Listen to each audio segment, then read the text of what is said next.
First I gotta pick up my dad from the Toyota dealership. First I'll grab a quick bite to eat though. Also, I need to upload yesterday's vlog this morning, but since I don't have time right now, I'm gonna have to do it later. See, the problem with this wallet is it's about as thick as a Harry Potter book. It's really hard to fit inside of my pocket. I need to get one of those Ridge wallets. Ridge, if you're watching this. Alright, so right now I'm working on writing a schedule out for the week so I can stay nice and organized. And I've done this much, and I still have to do this and all of this. If you guys want to see a whole video about how my schedule works, then let me know in the comments below and I'll go from there. So by the time this video comes out that I'm working on, this video over here will already have been published, so go check it out somewhere up here. Okay, continuing on with the vlog.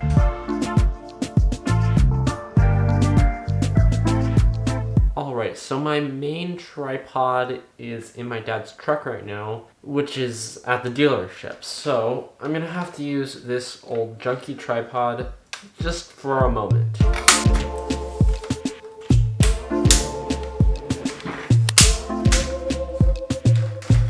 Okay, now we're gonna switch this tripod that this is on out to this tripod, and then you'll see. Alright, that's about as good as it gets. So why did I actually switch the tripod out? Well, today I want to talk about this.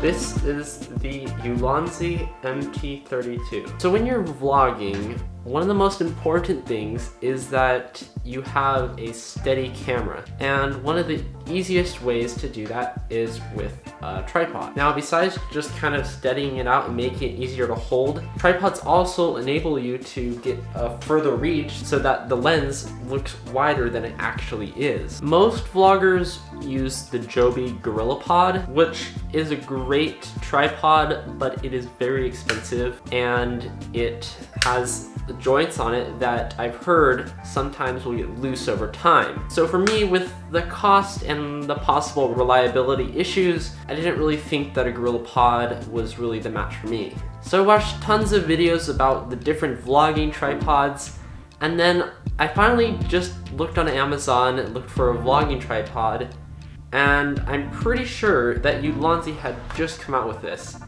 And here's why it's almost the perfect vlogging tripod. First of all, it's cheap. I think it was around 20 bucks, but it was very cheap compared to the Joby GorillaPod or something like the Peak Design tripod, which is also a really good vlogging tripod. However, just because it's cheap doesn't mean it's bad. It's actually quite a good small tripod.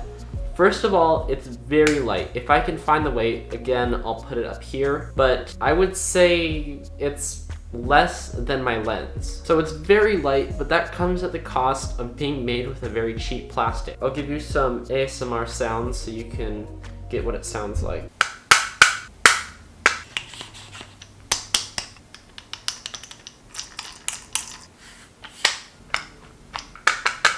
So as you can see, it's not the strongest thing, and when you hold it, it actually does kind of, I don't know, it kind of moves a little bit. If you can see right there, the plastic kind of bends as you hold it. And this isn't really a big issue, but it does kind of make me not trust it as much as I would a more expensive tripod that was made out of metal or whatever they make tripods out of. But the reason it kind of bends a lot is because this handle actually turns into a tripod, of course, because it is a tripod. So this is actually really helpful because you can go from this and just fold the legs right in and you have a vlogging tripod. Also, this tripod actually extends out to this long, so it's basically a giant selfie stick. However, once you have it at this height, it does easily go back down. And I'm not even putting that much weight on it. I can literally put a lightweight DSLR, actually this DSLR, the Canon Rebel SL2, and it just starts to slide and slide and slide. Now that does usually only happen on the top two because they're very thin. So if you kind of shrink it down and just use the first three ones, which are a bit more thick, it does usually work.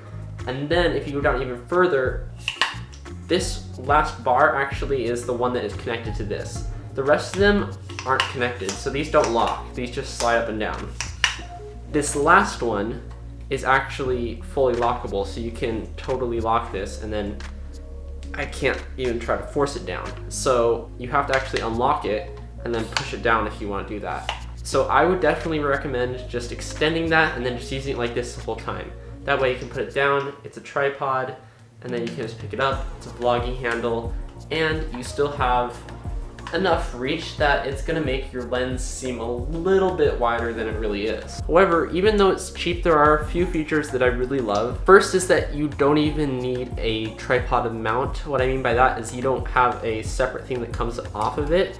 So you literally just put your camera on here, twist the dial until your camera is tightened on, and then you're good to go. This makes it a lot simpler than having to take the plate off, the mounting plate off, and then screw that onto your camera, then put your camera back on and try to get it all positioned right. This way you can just go spin the dial a few times and you're good.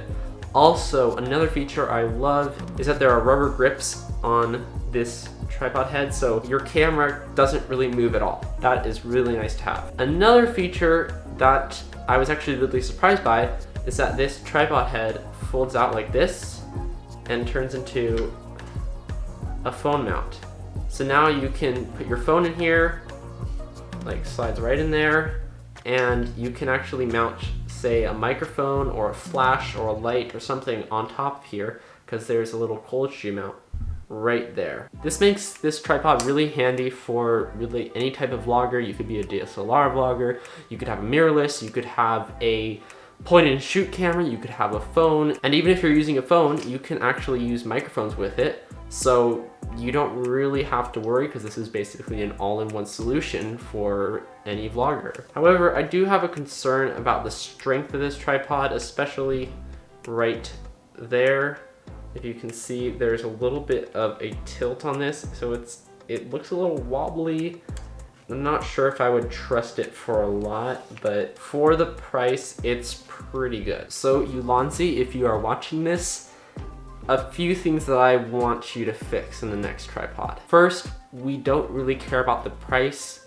Just make it $30 or $40 if you need to, and make it out of some sort of metal so that it's strong enough to hold. But keep the nice rubber grip, because this is really nice and it doesn't slide at all. It's really easy to hold and it's pretty comfortable. So keep the rubber grip, but change the rest of it to be more of a metal so that it's more solid and just a little bit stronger. But also, if you're gonna make it metal, don't make it a heavy metal, just make it a lighter metal. Second, there needs to be some sort of locking mechanism that can hold all of these things together.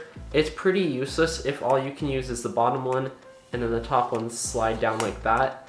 It would be nice if all of the different sections actually had locks that were somehow, I don't know how it would work, but that would be really nice. Otherwise than that, I would definitely recommend this for anybody who's vlogging, whether you're using a DSLR, whether you're using a mirrorless camera, a point and shoot, a phone, or a GoPro or anything. It seems to be their best one yet. Alright, so if you enjoyed this video, then you can actually subscribe, and guess what? You can also hit the notifications bell. I just found out about this. It's a secret. You can actually hit the notifications bell, and then you get video alerted to you. You can actually be one of the first people to watch a video. It's a secret, so don't tell anybody. Trust me, it works. Okay,